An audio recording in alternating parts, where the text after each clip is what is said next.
पुढची एक महत्त्वाची बातमी आता आपण पाहूया। बातमी उल्हासनगर मधली आहे। शिवसेनेच्या निवडणूक कार्यालयात तरुणीसोबत गैरवर्तणूक झाल्याचा आरोप करण्यात आलेला आहे। उल्हासनगरच्या कॅम्प नंबर 1 मधला हा सगळा प्रकार आहे। भाजपचे कार्यकर्ते जबरदस्तीने कार्यालयात घुसल्याचा आरोप करण्यात आलाय। आमचं कार्यालय धनुष्यबाणाचं आहे। आम्ही इथे ना स्लिप काढत होतो। आम्ही स्लिप काढताना त्याच्यामध्ये खूप मिस्टेक होत्या, तर ना आम्हाला करेक्शन नवीन कलेक्ट म्हणजे नवीन मुली आल्या तिथे, तर त्यांना समजत नव्हतं, तर ते करेक्शन करायला आम्ही आतमध्ये येत होतो। दोन आता पूर्ण तर येऊ नाही शकत, त्याच्यामुळे मी त्यांना बोललो की तुम्ही जा आणि तेवढं करून घ्या। तर त्यांना वाटलं की आम्ही पैसे वाटप करतो। तर एक जण आला, मनोज म्हणून कोणीतरी, तो आला आणि तो म्हणायला लागला इथं पैसे वाट रे पैसे वाट। तो व्हिडिओ काढायला लागला कोणता तरी माणूस। आम्ही बोला आतमध्ये जाऊ नका। तर ते 2-3 माणसं म्हटले घुसा रे घुसा। मग सगळे आतमध्ये आले आणि आम्हाला धक्काबुक्की करायला लागले आणि खूप बॅड टच केलं त्यांनी आम्हाला। हां, तर आम्ही त्यांना बोललो थांबा। तर त्यांनी सेटर खाली करायला लागले आणि ते बॉक्सर बाईचे 25-26 जण आमच्या घरा इथे घुसले आतमध्ये। बरं, कोणत्या पक्षाचे हे लोक होते? ते भाजपचे होते। कल्याण पूर्वेमध्ये पैसे वाटपावरनं मोठा राडा झाल्याचं पाहायला मिळालं। पैसे वाटपाचा व्हिडिओ काढल्यानं संताप देखील झाल्याचं समजलं।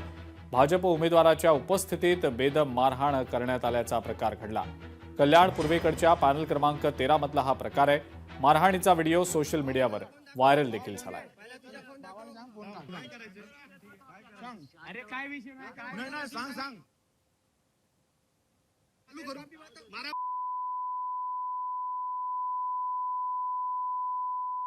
मयूरेश तरे आया पहले दारू पी के, और वो हम लोग को चढ़ने लगा कि तुम लोग इधर पे क्यों आए हो, और इसको बोलने लगा कि तू किधर से आया है। दारू पिया हुआ था। उसके साथ में एक लड़का और था, कोई मतलब जायसवाल करके कोई है वो था, और उसने भी दारू पी के हमारे ऊपर सीधा मतलब आया, चढ़ने लगा, धमकी देने लगा कि हम लोग मारना चालू करें क्या, तुम लोग को मारेगा हम लोग, ऐसा करके।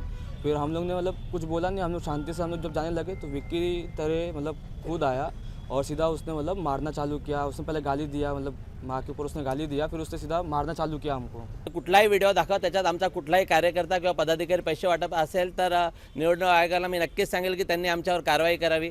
त्यांनी अशा खोट्या तक्रारी निवडणूक आयोगालाही केल्या होत्या। निवडणूक आयोगाचे अधिकारी आमच्या ऑफिसला आले, सगळी तपासणी केली, पोलीस आले, त्यांनी तपासणी केली, तेव्हा त्यांना काही आढळलं नाही। हे सगळे खोटे आरोप लावत आहेत। ह्यांना असं दिसतंय की आता आपली जीत होऊ शकत नाही, त्यामुळे हे निवडणूक रद्द कशी होईल ह्याच्यासाठी हा सगळा त्यांचा प्रयत्न आहे।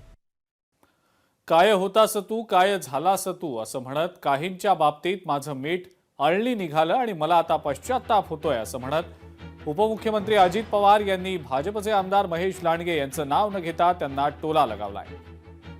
कितीतरी कार्यकर्त्यांना मी उमेदवारी दिल्या, मी त्याच्यामध्ये त्यांना नगरसेवक केलं। काहींच्या बाबतीत माझं मीठ अळणी निघालं।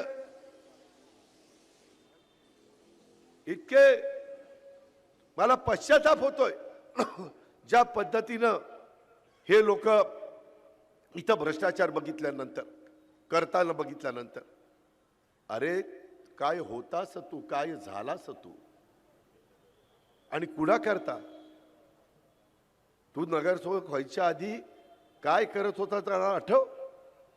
भंगारच्या गाड्या जकात नाक्याच्या इकडून तिकडे पोचवायचा।